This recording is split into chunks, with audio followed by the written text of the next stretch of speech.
Very good morning, all of you. This is Deepti Singh, and today I am here with the new topic क्रिया. आज मैं आपको क्रिया के बारे में समझाने वाली हूँ.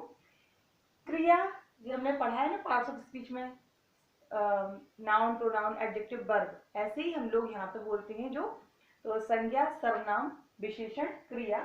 तो जो क्रिया है, क्रिया कर्म के आधार पर दो तरह की होती है, दो प्रकार की होती है, सकर्मक एंड अकर्मक. सकर्मक क्रिया का मतलब है जिस क्रिया का प्रभाव कर्म पर पड़ता है. अकर्मक क्रिया का मतलब हो जाएगा जिस क्रिया का प्रभाव कर्ता पर पड़ता है.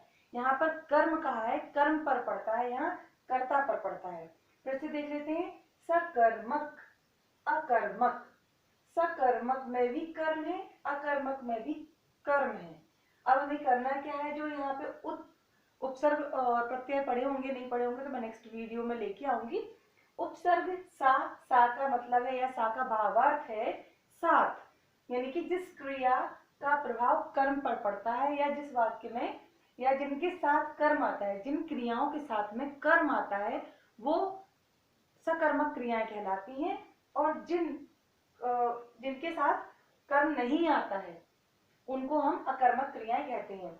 फिर से समझ लेते हैं. क्रिया कर्म के आधार पर दो तरह की होती है, सकर्मक एंड अकर्मक. जिस क्रिया का प्रभाव कर्म पर पड़ता है उसे हम सकर्मक क्रिया कहते हैं. सकर्मक में सा का जो भावार्थ है उसका मत है कर्म के साथ, यानी कि जो क्रियाएं कर्म के साथ आती हैं उन्हें हम सकर्मक क्रिया कहते हैं. और जिस क्रिया का प्रभाव कर्ता पर पड़ता है, कर्म पर नहीं पड़ता है, कर्ता पर पड़ता है, और जिसमें अकर्मक में आ का भावार्थ है नहीं, यानी कि कर्म नहीं आना चाहिए, तो वो अकर्मक क्रिया कहलाती है. यहाँ एग्जाम्पल ले लेते हैं हम लोग. रीना रोटी खाती है. कौन खाती है? रीना. ओके, रीना रोटी खाती है. तो रीना हो गया हमारा सब्जेक्ट यानी कि कर्ता. खाती है हमारा हो गया क्रिया. जो रोटी है वो हमारा हो गया, क्या हो गई हमारी, यहाँ पे रोटी हमारा हो गया कर्म. ओके, रीना करता है, खाती है क्रिया है, रोटी है कर्म. अगर यहाँ कर्म आ गया तो खाती है जो आपकी क्रिया है ये क्या हो गया? सकर्मक. ओके, दूसरा यहाँ पे हम ले लेते हैं, एक और ले लेते हैं. समर्थ पुस्तक पढ़ता है. समर्थ कौन हो गया? कर्ता. पुस्तक पढ़ता है, पढ़ता है क्रिया है, पुस्तक क्या हो गई? कर्म. तो यहाँ पे हमने बोल दिया सकर्मक, क्योंकि यहाँ पे कर्म हमारे पास वाक्य में दिया गया है. समृद्धि सोती है, यह अकर्मक है. क्यों? समृद्धि क्या है? कर्ता. सोती है वर्ब. तो यहाँ पे कर्म नहीं है, यहाँ पे कर्म को नहीं दिया गया है, तो ये हो गई अकर्मक. एक चीज और मैं अगर आपको समझ में नहीं आता है तो एक शॉर्ट ट्रिक होती है. शॉर्ट ट्रिक में क्या होता है, अगर हम जो वाक्य दिया गया है उसमें एक वर्ड जोड़ दें, क्या, क्वेश्चन बनाने के लिए. सपोज ये लिखा हुआ है पर यहाँ पे एक, यस, सपोज ये है पक्षी आकाश में उड़ते हैं. अब आप मुझे समृद्धि सोती है, तो यहाँ पे हमारे पास क्या नहीं था? कर्म. लेकिन अगर हमने यहाँ जोड़ दिया पक्षी आकाश में उड़ते हैं, क्योंकि जब एग्जाम आते हैं, एग्जाम होता है, तो एग्जाम में क्या होता है, एग्जाम में आपको इस तरह से क्वेश्चन रखते हैं जिससे आप कंफ्यूज हो जाएं. पक्षी आकाश में उड़ते हैं. अब आप सोचोगे पक्षी क्या है? कर्ता. उड़ते हैं आपका क्रिया. और आकाश आप कह सकते हो, क्योंकि अभी आपको ज्यादा नॉलेज नहीं है तो आप क्या कह दोगे, ये क्या है आपका कर्म. No, this is not your karma. कर्म क्यों नहीं है? इसमें लिखा हुआ है आकाश में.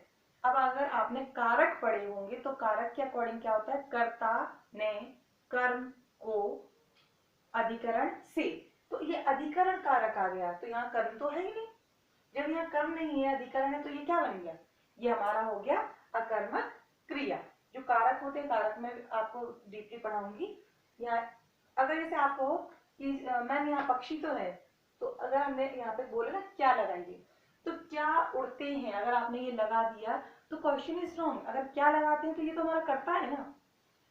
कौन नहीं आएगा, यहाँ पे आएगा क्या उड़ते हैं, तब हम आंसर देंगे पक्षी. लेकिन यहाँ पे हमारा क्या आ रहा है कि कौन उड़ते हैं? पक्षी. This is right. क्या उड़ते हैं, क्या तो नहीं आएगा, क्या में तो कोई आंसर नहीं आएगा. वीना रोटी खाती है, यहाँ पे हम लोग क्वेश्चन पुट करेंगे, वीना क्या खाती है, आंसर इज रोटी. अगर हमें क्या का आंसर सही आ गया कारक के साथ में, तो हम लोग बहुत अच्छे से फाइंड आउट कर सकते हैं. फिर फिर से एक देख लेते हैं। समर्थ, जैसे समर्थ पुस्तक पढ़ता है, सकर्मक क्यों है? अगर आपको समझ नहीं आया हो तो पूछिए। समर्थ पढ़ता है, समर्थ करता है, पढ़ता है जो है वो है क्रिया, पुस्तक है कर्म। समृद्धि सोती है, समृद्धि हो गया कर्ता, सोती है आपकी क्रिया, तो इसमें कर्म नहीं है इसलिए अकर्मक हो गया। रीना रोटी खाती है, रीना क्या खाती है? रोटी। क्या का आंसर आ गया इसलिए सकर्मक। राहुल रात में देर से सोता है, राहुल करता है, देर से सोता है, सोता है आपकी क्रिया है, रात में देर से, तो इसमें फिर से अधिकरण आ गया, इसमें कर्म नहीं है। कर्म के ना होने पर हम लोग बताते हैं कि ये क्या है? अकर्मक क्रिया। आज हमारे मेरे ख्याल से आपको इतना समझ में आ गया होगा। फिर से क्रिया कर्म के आधार पर दो तरह की होती है, सकर्मक, अकर्मक। इसमें भी कर्म, इसमें भी कर्म, तो कैसे पता चलेगा? क्या सा मतलब होता है साथ, अ मतलब होता है नहीं। जिसमें कर्म साथ में होता है क्रिया के उसे सकर्मक कहते हैं, जिसमें कर्म साथ में नहीं होता है क्रिया के उसे हम अकर्मक कहते हैं। आज के लिए इतना काफी है। Thank you.